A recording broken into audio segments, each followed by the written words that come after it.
Esprit Sport, les prolongations de notre émission dédiée à tous les sports, tous les lundis sur Télé Grenoble avec David Smetanine, un athlète handisport de natation, toujours en route vers des Jeux Olympiques. Cette fois-ci, c'est Tokyo, c'est encore l'Asie, après Pékin et 2 médailles d'or, entre autres, 4 médailles. 4 ou 5 médailles, 4 médailles à Pékin. Voilà, et il y a 10 ans déjà, donc un vieux souvenir. Voilà qui ne te fait pas froid aux yeux, comme on dit. Il me manquait le Japon, je ne connaissais pas le Japon. Ah, c'est pour ça. Le pays du judo qui a été mon premier sport aussi. Non, après c'est... Oui, c'est ça, tu avais fait des arts martiaux. Entre autres, et puis c'est l'envie de pouvoir rêver encore un peu plus, quoi. Les jeux, c'est vraiment unique. Il y a vraiment un esprit particulier, il y a vraiment une ambiance particulière et ce défi dont je parlais tout à l'heure d'aller chercher cette 10e médaille qui m'a manqué pour un 100e à Rio, donc pas s'arrêter là-dessus, c'est pas possible. Alors on parle de Tokyo justement, Tokyo 2020, derrière Paris 2024 forcément. Quel rôle on peut imaginer? Vous avez déjà eu un rôle dans la candidature? Oui, j'étais au comité des sportifs, on a travaillé beaucoup sur la candidature pour promouvoir ces jeux, pour les vendre le mieux possible, pour convaincre aussi. Et puis expliquer que c'était un projet de territoire aussi. J'étais encore avec la Corse au téléphone tout à l'heure, Calvi, pour la fête du sport au mois de septembre prochain, qui souhaite me faire venir comme ambassadeur du sport. On a envie que le territoire entier rayonne grâce à ce jeu de Paris, ce que j'ai intitulé en quelque sorte la décentralisation des jeux sur le territoire. Et Grenoble, territoire olympique forcément. Donc il y a un rôle bien sûr important pour que toutes les bases arrières puissent permettre d'accueillir du monde, de renforcer la politique d'accueil sur les territoires, autant sur le plan touristique, sportif, puis économique. Ne pas l'oublier. Le sport rassemble, fédère et draine de l'argent aussi. On parlait d'une carrière qui dure depuis plus de 20 ans, dans un sport qui est tellement exigeant, la natation. Vous avez toujours cette même motivation de rentrer dans la piscine chaque matin? C'est une très bonne question. Toujours cette même motivation, cette même détermination. Vous n'avez pas un moment envie de dire, bon allez, c'est bon, j'ai fait mon temps? J'ai coupé un peu en 2017 pour m'investir pour Paris 2024, beaucoup. On est parti au Qatar pour l'ACNO, la première assemblée des comités olympiques. La première grande présentation de Paris, qui avait vraiment fait mouche d'ailleurs. On est allé jusqu'à Lima après pour récupérer le sésame parfait. Un moment inoubliable. On est allé partout en France, une tournée nationale avec Paris 2024, Toulouse, Bordeaux, Strasbourg. Les équipes pro nous ont très bien accueillis. Le basket à Strasbourg par exemple. Oui, bien sûr que on est lassé. C'est dur, c'est très contraignant. Parce que là, on te voit à l'entraînement. C'est une question de millimètres, c'est une question de... là, sur la récup en dos à deux bras, justement. C'est une question de secondes. Sur la récup, oui, c'est une question de travail, c'est le plaisir, mais quand on a des conditions comme ça aussi, un bassin pareil, c'est un bonheur de le faire, de nager. C'est très contraignant, c'est un sport qui est difficile, mais c'est là aussi où se trouve le véritable challenge. Et mon club, le NCA Country, m'accompagne, Julien aussi, mon entraîneur aujourd'hui, Guy Larocca m'a accompagné pendant quelques années aussi. J'ai été bien entouré, c'est important pour réussir. Tiens, on voit Juju justement là à l'écran. Oui, Juju, donc. Julien Poirier, beau bassin et Chirol qu'on essaye de faire avancer aussi. C'est un plaisir de nager, c'est un défi personnel et c'est dans la difficulté qu'on cherche les plus belles victoires aussi. Donc j'ai envie de continuer pour ces raisons-là, pour aller chercher ce qui me manque, cette 10e médaille, pour me prouver que je peux faire ça et puis parce que j'ai un projet particulier, quoi. Voilà. C'est un défi sportif, c'est un défi humain, c'est un défi personnel, c'est un plaisir énorme. Un podium au jeu, c'est juste magique, quoi. Tous les proches que j'ai dans mon entourage, ma famille, tous les gens qui m'ont accompagné au jeu, qui sont venus me voir, que ce soit à Rio, partout, le savent, ils le comprennent, ils l'ont vécu avec moi et c'est un moment que je n'oublierai pas forcément. Voilà, donc ça, c'est la carotte finalement. C'est la sauce sur le gâteau, ouais. Quand on peut encore se l'offrir, il faut aller la chercher, je pense que c'est bien. Et puis j'ai une chance de pouvoir aussi, je ne le cache pas, assurer mon avenir derrière, financier aussi. Ben, il faut bien. Et ça me motive, clairement. Une prime au jeu, c'est une belle médaille, c'est une belle récompense et voilà. On a de la visibilité un peu plus maintenant, il faut en profiter. Et une nouvelle aventure aussi avec des gens qui me soutiennent. Auto Dauphiné, partenaire de Grenoble qui me soutient et qui est un partenaire important. Et bien, il en faut. Une belle voiture. Ouais. Monsieur Rosadas, si vous m'entendez, je vous salue. Tous les gens qui m'accompagnent dans le sport en général, Philippe Desrosiers pour le groupe Manuel et Auto Dauphiné. Je n'oublierai pas Speedo, bien sûr, mon club. C'est important. Voilà, c'est le t-shirt là. Faut monter. Mais bien entendu. Voilà. Non, et puis tous les partenaires privés, des gens qui sont prêts à m'accompagner à Grenoble aussi, des entreprises qui vont me soutenir. Donc ça, c'est les gens qui parient sur toi, mais c'est sûr que le prix à payer. Et que j'aide aussi à avancer dans leur stratégie, dans leur projet professionnel, la vitrine que ça apporte, l'image. Virtual Behave, que je ne vais pas oublier, bien entendu, à Paris, Fred et David, tout le monde. Des gens qui ne sont pas toujours à Grenoble, qui sont sur Paris, mais qui croient en ce projet sportif et qui comprennent que le sport apporte à l'entreprise aussi beaucoup. Donc c'est un vrai échange et un plaisir de le faire. Alors justement, vous parlez de visibilité, c'est important dans le sport paralympique. Il y a un gros travail qui a été fait lors des derniers Jeux. Quel regard vous portez là-dessus? Sur quels axes on peut travailler encore? Oui, c'est primordial. On a envie de montrer aussi que malgré le handicap, on peut faire de grandes choses. Et si le haut niveau paralympique est une belle vitrine du handicap, il n'y a pas que ça. Mais c'est essentiel de montrer que c'est du sport de haut niveau, qu'on s'entraîne dur aussi. À Melbourne, on a fait des journées à 7-8 bandes, il ne faut pas l'oublier, c'est important. Pour un nageur en e-sport, c'est une grosse masse de travail. Et puis, je crois que simplement, si on avait la chance d'avoir un suivi au quotidien ou dans l'année, dans la saison sportive régulière, si je peux dire, avec ces Coupes du Monde, avec les championnats de France, les championnats d'Europe, les championnats du monde, qu'il y ait un peu plus de télévision française sur place, ce serait bien. Non, on est là pour ça, évidemment. France sur place, Télé à Melbourne. Oui, c'est un peu loin. Mais il y a les images qui sont rediffusées et ça, c'est top pour nous, quoi. Voilà. France Télé fait un super boulot et je remercierai jamais assez Laurent Lia et toutes les équipes de France Télévisions. Et puis Télé Grenoble, depuis tellement longtemps, vous me suivez, c'est important aussi. Les arrêts de jeu d'Esprit Foot, toujours avec l'attaquant Nicolas Belvito et notre journaliste Mathias Arez, qui voulait déjà revenir sur l'ensemble de la carrière de Nicolas. Ouais, Nicolas, t'es qu'à lui rare. T'as commencé à la terre des lièvres, hein, forcément. Allez, oui, tu vas nous raconter ta vie un petit peu. Non. Bon, à part le fait que moi aussi j'ai commencé, voilà, on est voisins. C'est le cœur qui parle là. T'as fait ta formation à l'OL. Après, en senior, le GF 38, c'est ton 13e club. Quand tu regardes en arrière, quel regard tu portes sur ta carrière? C'est une carrière atypique, où rien ne m'a été donné, où je suis tout allé chercher. Et c'est une carrière qui a permis d'être ce que je suis footballistiquement aujourd'hui et surtout en tant qu'homme, voilà, avec des valeurs, avec du travail. Et je suis fier aujourd'hui de ce que j'ai fait, même si ce n'est pas une grande carrière. En tout cas, pour moi, c'est la plus belle des carrières. En termes de niveau, tu es quand même resté toujours, tu as vogué entre la D2, le national.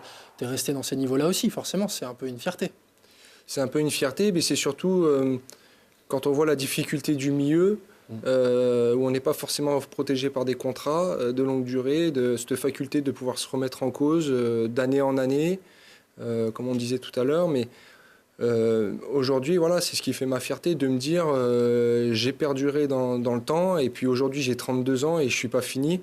Bien au contraire, j'ai encore beaucoup d'envie et beaucoup de force, et qui plus est encore plus cette année avec la frustration de ne pas avoir trop de temps de jeu.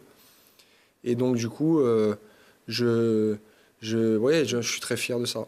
Cherbourg, Strasbourg, tu as fait aussi un peu la Corse, la région parisienne.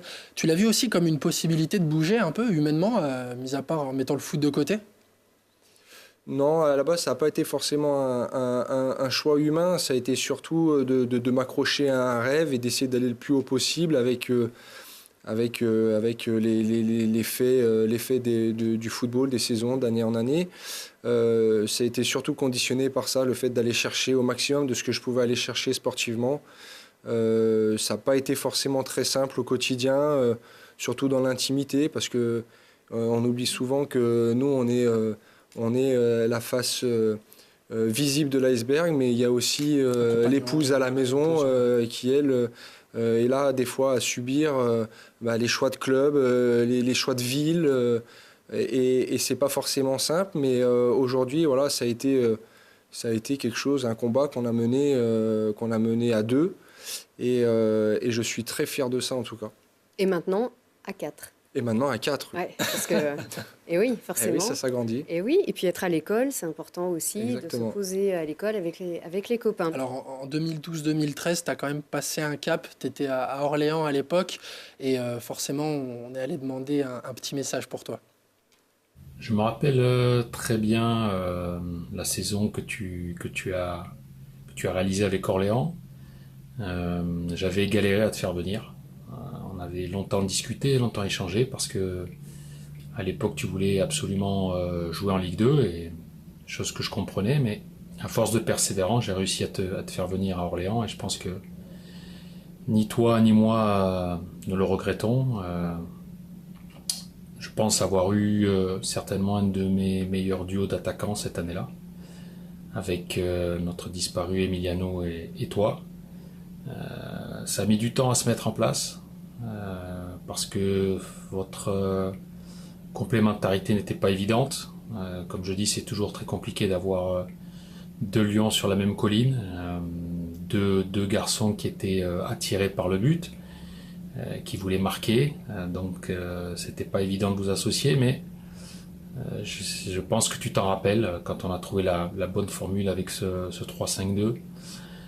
On a été très performant sur la phase retour et je pense qu'en tout cas que vous avez fait peur à pas mal de défenses.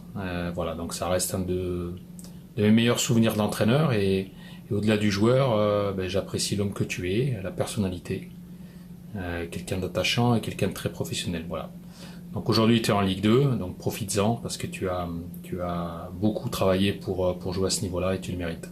Je te salue. Voilà, déjà sympa ce petit clin d'œil et puis pas mal d'émotions aussi. Donc un souvenir qui est indissociable de celui d'Emiliano Sala du coup. Oui, c'est vrai. C'est un souvenir indissociable. Amy, c'était quelqu'un, on en parle maintenant au passé, mais c'était quelqu'un qui dans le travail était un acharné, quelqu'un qui laissait rien au hasard et aujourd'hui qui pourrait être un exemple pour tous les jeunes qui arrivent dans ces niveaux CFA, Ligue 2, enfin CFA National Ligue 2 où c'est vraiment des valeurs de combat, de force, de rage et lui il dégageait tout ça. Et je suis un peu ému et touché par le discours d'Olive parce que c'est quelqu'un qui m'a énormément apporté, même si je pense que tous les deux on n'est pas des grands communicants, mais on vit de notre passion avec les tripes et effectivement ça reste l'un de mes meilleurs souvenirs de ma carrière cette année à Orléans, dans les mauvais moments ou dans les moins bons on va dire, en cette début de première partie de saison où on était un peu mis en concurrence avec Amy, mais c'est ce qui a fait qu'on grandissait aussi et ça nous a fait grandir dans notre cheminement. Et après, voilà, cette osmose qu'on avait réussi à trouver avec tous les deux devant et Jean-Paul Mendy qui a joué beaucoup à Queville, Rouen derrière en numéro 10 et à 3 dans l'abattage et dans le plaisir de se surpasser. Franchement, c'était une deuxième partie de saison extraordinaire. Extraordinaire.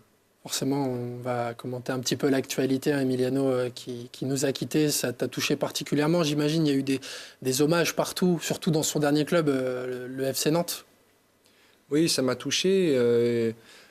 Pour être honnête, après, je pense ce qui a surtout beaucoup frappé les gens, c'est l'aspect et le côté dramatique aussi de la chose, parce que il y a eu aussi, il y a quelques années, je lui fais un clin d'œil, il y a eu Youssef Touati que j'ai côtoyé aussi à Dijon, au DFCO par le passé. Mais Amy, en fait, ce qui m'a surtout fait beaucoup de mal, c'est que nous, quand on est en concurrence, les avant-centres, quand on sort de l'entraînement, enfin pour ma part je le perçois comme ça, quand on sort de l'entraînement on déconnecte pas forcément on déconnecte du foot mais pas forcément de la concurrence qui est installée avec les mecs. Des fois on en parle le soir avec notre épouse, nos amis, ouais est-ce que voilà il va être un peu moins bien là, le coach il va me mettre à sa place. Donc, c'est normal ça aussi, ouais c'est normal mais c'est d'un côté c'est complètement normal mais c'est une façon de dire que c'est de la concurrence mais ce mec là ou comme toute concurrence qui m'a été proposée pendant toutes mes années, c'est des mecs qui, en dehors de l'entraînement, ont continué à être dans ma vie. Et donc... et qui continue aujourd'hui. D'ailleurs, je ne sais pas si on voit bien ton t-shirt ici aujourd'hui. Ouais, c'est un petit t-shirt. Ouais. Bah, c'est pas grand-chose, mais c'est un petit t-shirt pour lui rendre hommage. C'est important. Mon niveau, et c'est important. Voilà, c'est mon petit clin d'œil et qui repose en paix, quoi. Voilà. C'est sûr. C'est sûr, beaucoup d'émotions quand même encore aujourd'hui et un petit peu partout, comme on le disait, surtout autour de ces circonstances. Voilà, les circonstances qui sont très dramatiques. Merci en tout cas pour ce petit clin d'œil. Le point de bonus d'Esprit Rugby avec Loïc Godener et Jesse Van Rensburg. On prononce le G, nous, pas vous, c'est Van Rensburg. Van Rensburg, mais Jans Van Rensburg. Ah oui, Jans. Donc. Mais c'est très long pour moi aussi. Van Rensburg, c'est plus facile pour moi aussi. Oui, mais en entier, ça fait Jacobus Christou Jans Van Rensburg. Très bien. C'est pas contre la sourde. Hein. Non, ça c'est sûr. On sait qu'il y a que toi qui s'appelle comme ça. Hein. Ouais. Ça fait un peu Albus, Dumbledore, je sais plus combien il y en a. Ouais. Mais c'est très joli. Nous aussi, on a plusieurs prénoms, mais on les cite pas. Ouais. Loïc, non? Toi, tu en as? Loïc, Maurice, Pierre, ça fait moins que... c'est bien, ça. Ouais, mais c'est Maurice. Ah ouais. Ça fait Très moins. bien. Ben, on va ajouter tout ça sur les feuilles de match. Bon, on n'est pas venu là en tout cas pour raconter vos vies privées, encore que parfois, souvent, la vie privée, elle est liée à vos performances sur le terrain, bien évidemment. Alors, on enchaîne justement sur ce que tu nous disais dans notre émission de la semaine. Tu es allé peut-être toi-même un petit peu plus vite que prévu, c'est-à-dire quand tu as fait un petit peu les appuis, c'est ça? Oui, il y a eu un mois où j'ai rien fait. J'ai rien fait parce que souvent, je voyais le chirurgien, j'avais 45 jours. Je revoyais le chirurgien, 45 jours. Les premiers 45 jours, c'était que de la muscu du haut. Après, ça revient petit à petit. Et puis, après les 45 jours, ça s'est un peu accéléré parce qu'avec les kinés, ils ont fait un très bon boulot. Ils m'ont mis sur haltère-G. J'ai couru un peu en apesanteur. Donc, c'est facile quand on fait 50 kilos de moins de courir pendant 1h30. Ça fait envie, hein, mais voilà, ils ont fait un super job. Les prépas aussi. J'ai fait de l'iso sur la machine. C'est pas très drôle, ça. C'est un peu mal. Mais voilà, il faut passer par là pour remuscler le muscle.